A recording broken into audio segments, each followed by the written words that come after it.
Hi there, I'm Celia Bertoia.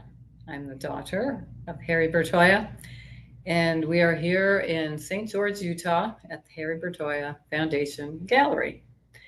Today we're going to talk about monotypes, the graphics of Harry Bertoia, which he was perhaps not as well known for, but there are some real treasures. We believe he made upwards of 3,000 monotypes, and we have about 2,000 of them recorded or documented in the catalog raisonné. You can peruse them. You can just go to harrybertoia.org and go to the catalog raisonné, and you'll see lots and lots of them, as well as all the sculptures. But today I wanted to fill you in on some of the details of the monotypes. You can see the array we have here, a little bit of everything. Now this one is actually not a monotype. We're not even exactly sure what it is. To me, it looks like it's crayon, but I'm sure there's a fancier word for that. And it's in somewhat tough condition. It's got a few little tears and whatnot. But this was very early on. This would have been in the late 1930s. Lots of great color. And you can see right from the get-go, he was very abstract. He was following some of the modern painters that he learned about through Brigitte's father, Wilhelm Valentiner. People like Paul Klee and Kandinsky, the European and German artists who were kicked out of Germany when Hitler came into power. They were considered degenerate art. But over here in the States, they were considered amazing.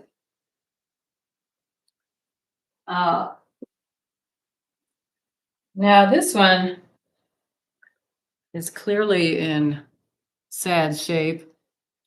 It's got a crack right through the glass.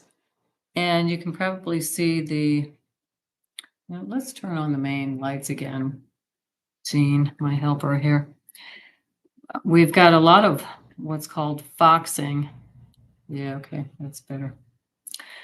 All those little spots, all this brown, light brown spots, that is basically mold. And this is what happens to your monotype if you leave it in the Pennsylvania climate, which is very humid for a long time. These really should be stored in climate-controlled environments.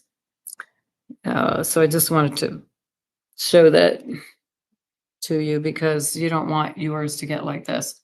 They can be conserved, but it's quite expensive for a monotype that is maybe only worth $1,000 or a few $1,000s to have to spend probably $500 to get that foxing out. You have to really weigh the worth of that.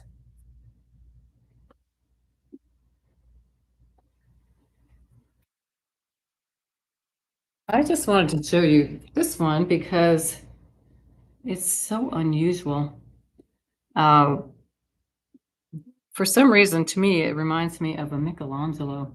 Just the detail, and it's not really anything you can put your finger on, but it's the universe. It's so organic.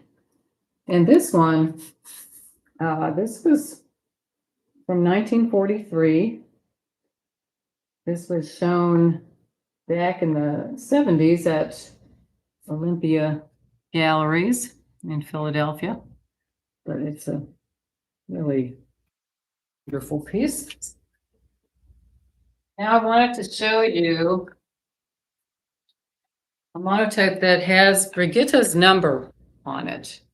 My mother, Brigitta, after Harry's death, decided to organize the monotypes. And you can see that little number right down there in the corner.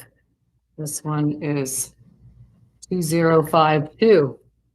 So, yeah, this was,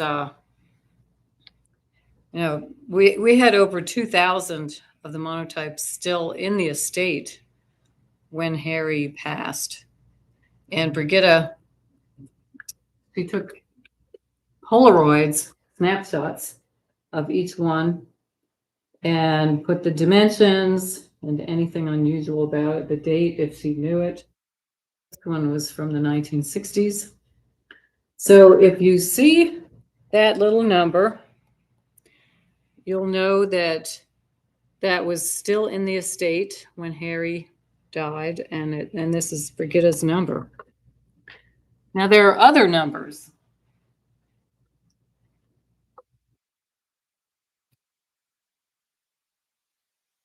For you, a tiny one here.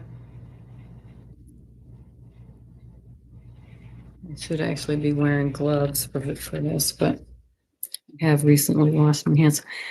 Okay, this is a 6x8, and these were all made in the early 40s.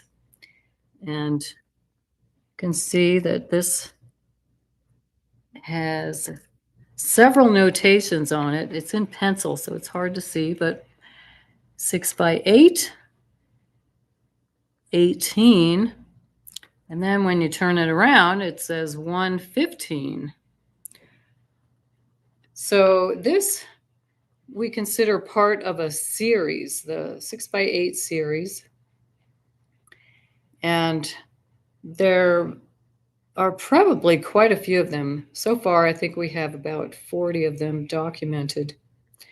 But they're all really charming. And there's another one. This one is 17.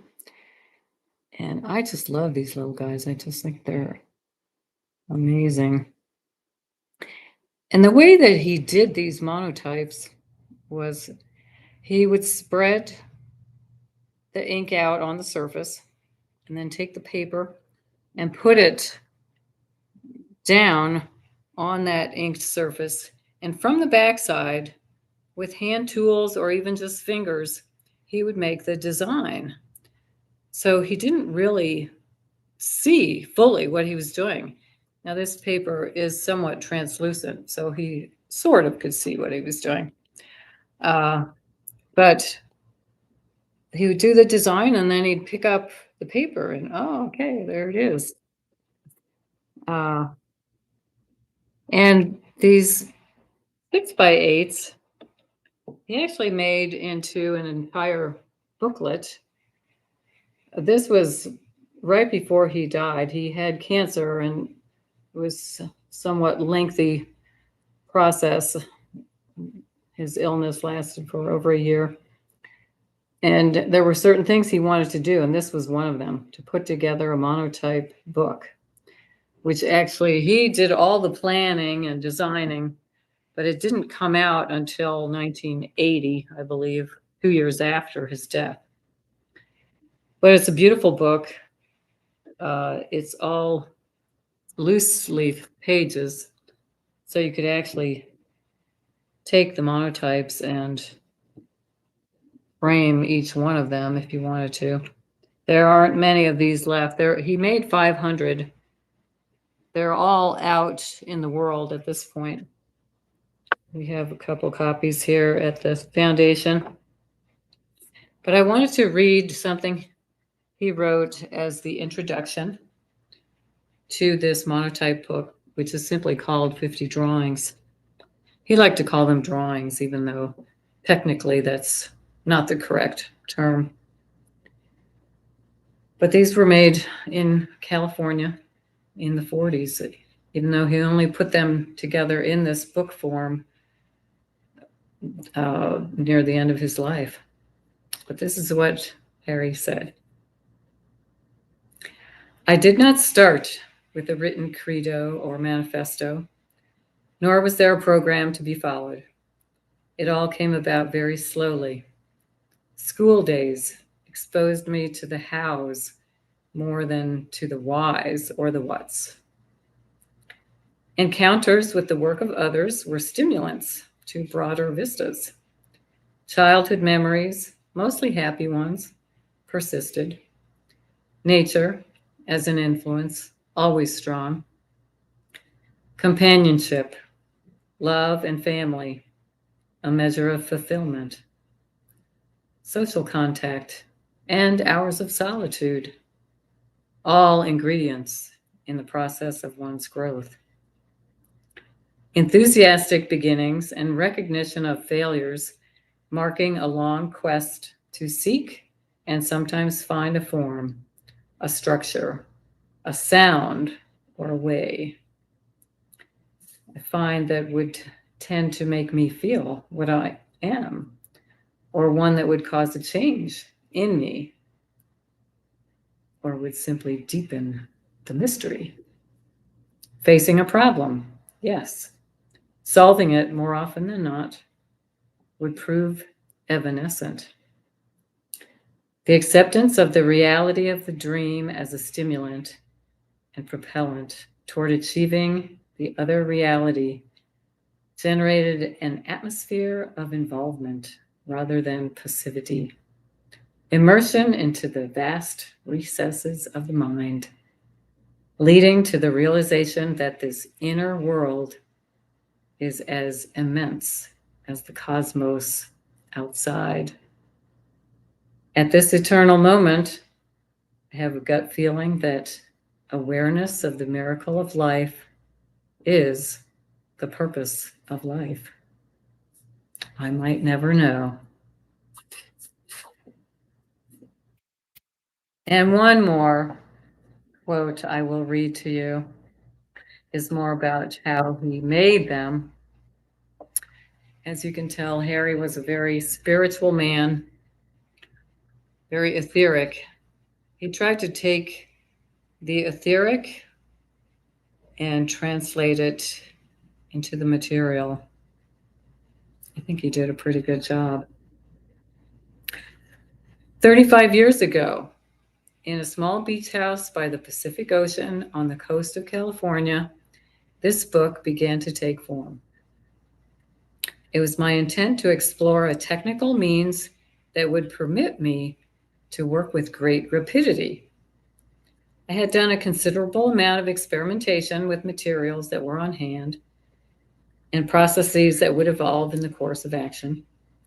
All this points to a technical development needed to permit the fluidity of thought to evolve from page to page without disruption or discontinuity.